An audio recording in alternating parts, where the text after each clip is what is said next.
Welcome back. Um, we're going to cover today our last major drawing, or floor plan drawing, I should specify. After this point, we will do more detail-oriented drawings and refine or develop skills beyond just floor plans. But today's floor plan is the most complicated. It's the reflected ceiling plan. And we're going to have 3 different videos today. The first one will be where we review the working with the viewports that we did in the last class.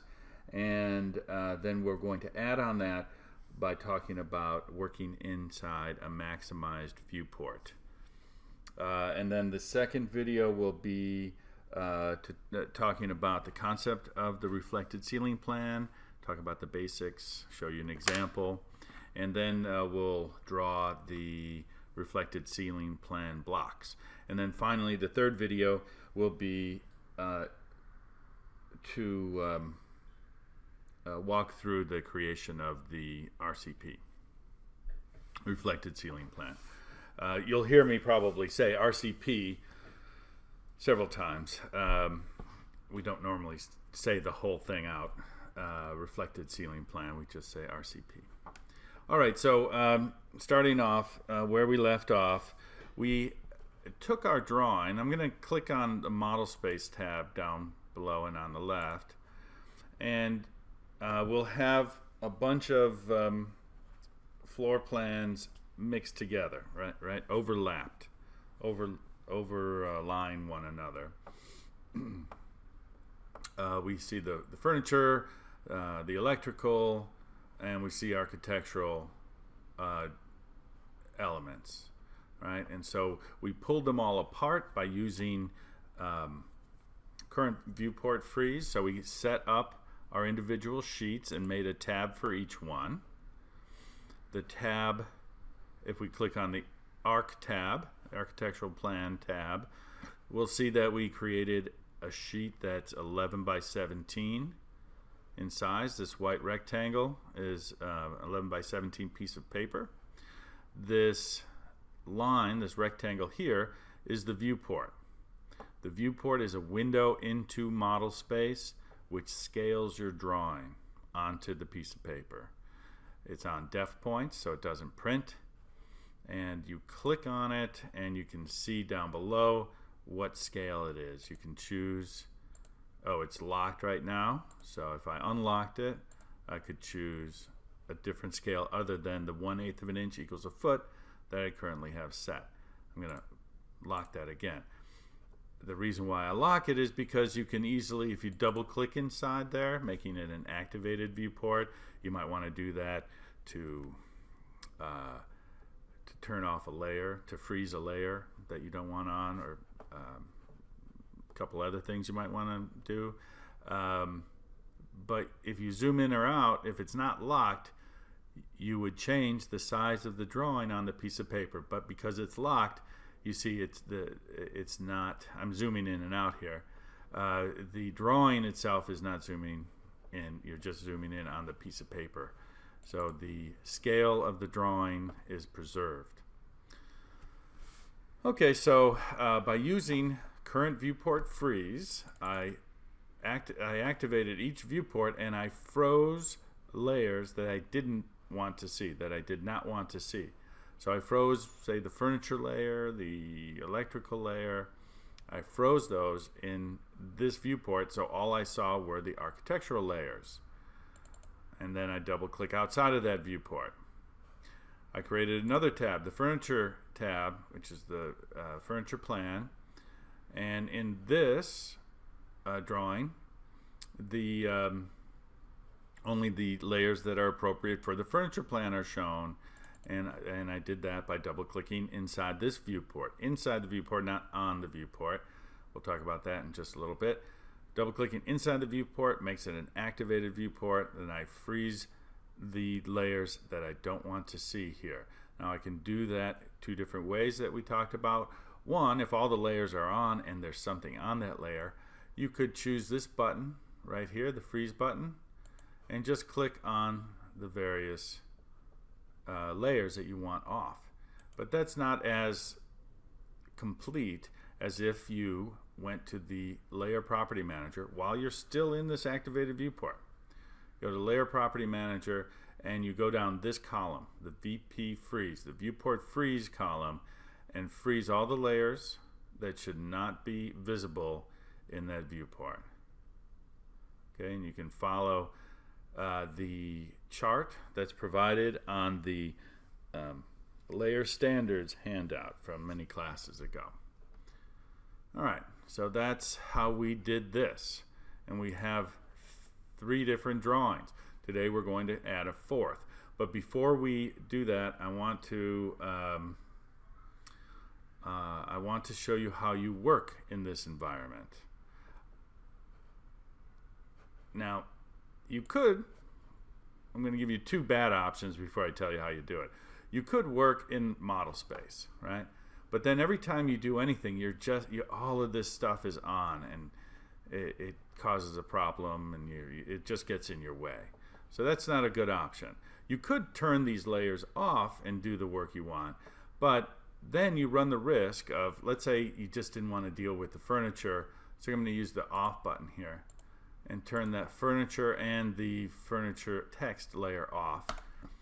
Now, now it's easier to work in here, and let's say we make a couple changes and we forget to turn the furniture back on. Well, when we go back to our tabs, the architectural tab looks good, the power tab looks good, but the furniture tab has nothing in the plan because those layers are off. To use this system that we've set up, all layers have to be on in model space. So it's a good practice to just keep them on in model space. So that's what we're going to do. I'm going to go back here and turn on all my layers. All layers remain on in model space. Okay. The next bad option would be to work on your drawing through the viewport. Okay, if I double click inside this viewport, I could start moving things around. You know, I could use the move command and move this chair out of the way. I could delete this door, for example, but for several reasons this isn't a good option, because one, you're trapped in this environment. This is like reaching through your living room window outside to wash your car. You're not in the same environment, right? You want to, if you want to wash your car, go outside. So we do that. Let me undo what I've done here. By the way, just as a quick aside, if I were to make any changes, I just want to be very clear. Okay. If I did make any changes through this open viewport, this activated viewport, if I go to model space, that changes here, right? You're working on just the same model. It's just whether you're doing it through this open viewport or not. All right, so that's not a good option. So the third option, the option that's described in our handout using viewports in AutoCAD, if we scroll down here,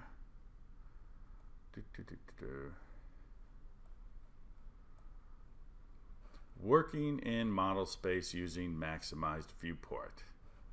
Okay, this is critical. So you can read this to get a little bit more of a description, but to highlight a viewport, you click on it once. To activate a viewport, you double click inside the viewport twice, and then to deactivate it, you double click outside. But to maximize a viewport, you double click on the actual line of the viewport. You double click here, and now the viewport is maximized. Now, how do you know that you're in a maximized viewport? Well, you have a black background now, and so you know you're in model space, but you know that all the layers are on, but you only see the layers that are on that are supposed to be on for the furniture plan. That is that's because you maximized the viewport on the furniture layout. Now, so some tips on to figure out if you're in a maximized viewport. The main one is that you get this border. See this on my screen? It's a blue border. In the version of AutoCAD that I use day to day, which is a couple years older than this, there's red hatches all the way around. It's a little bit more noticeable, right? But this, you know it because of this border. This says model space here, but it says model space when you're just in the regular model space tab. But if you look over here, you see that the furniture tab is highlighted. So you're in the furniture tab, but you see model space. That means you're in a maximized viewport. Now everything you see here is what you would see through that viewport. That's pretty simple concept, but you just gotta get that, and then you can run with this system.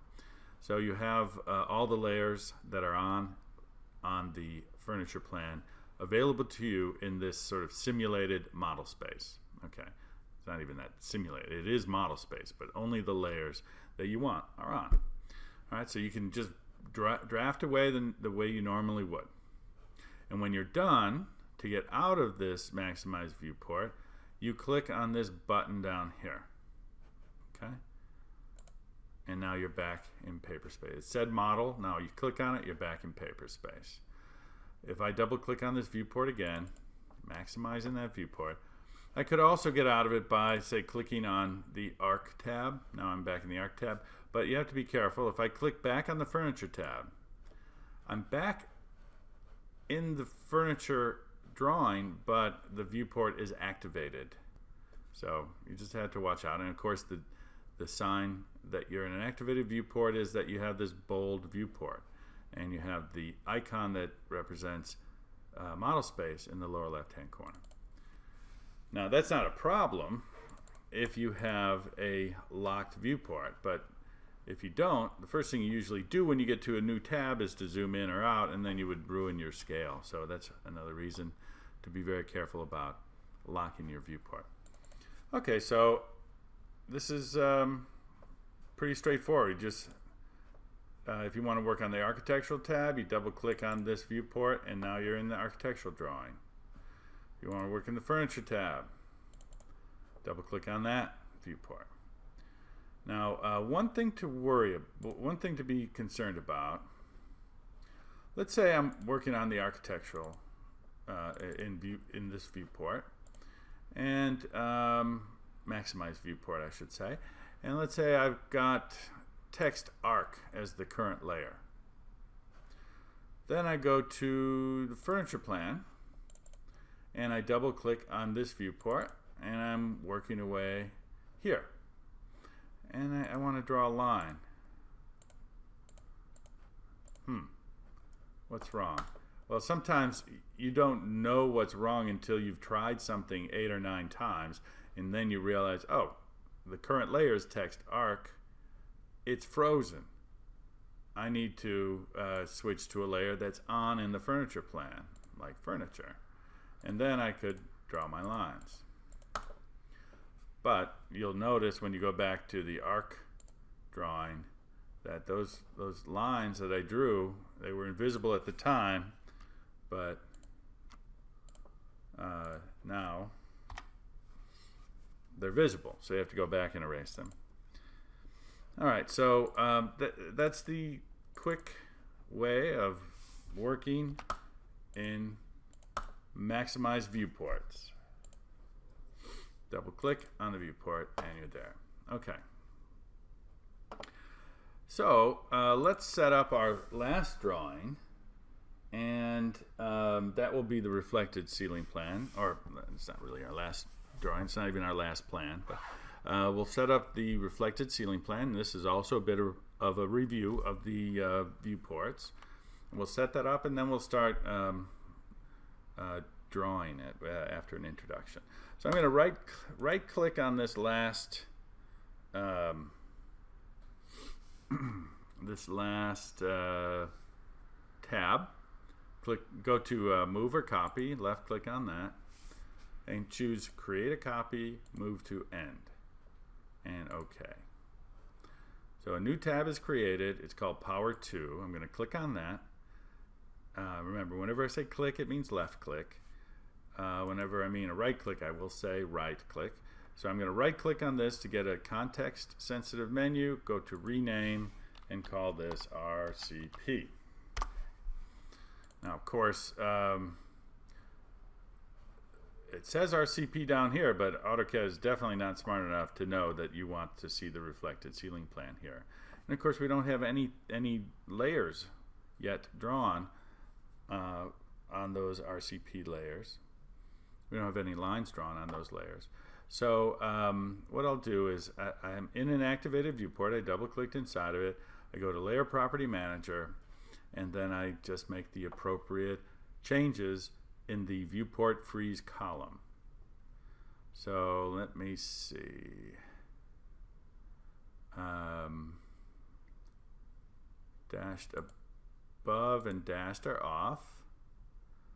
Doors are dimensions are off. Doors are off. Now we'll talk about why doors are off in a little bit. Finish is off. That's off. Power is off. Okay, RCP is on, and RCP grid. Text border can stay on, doesn't matter. Text power will be off, but text RCP will be on. Again, I always say on or off, but I mean frozen or thawed. And then there is okay.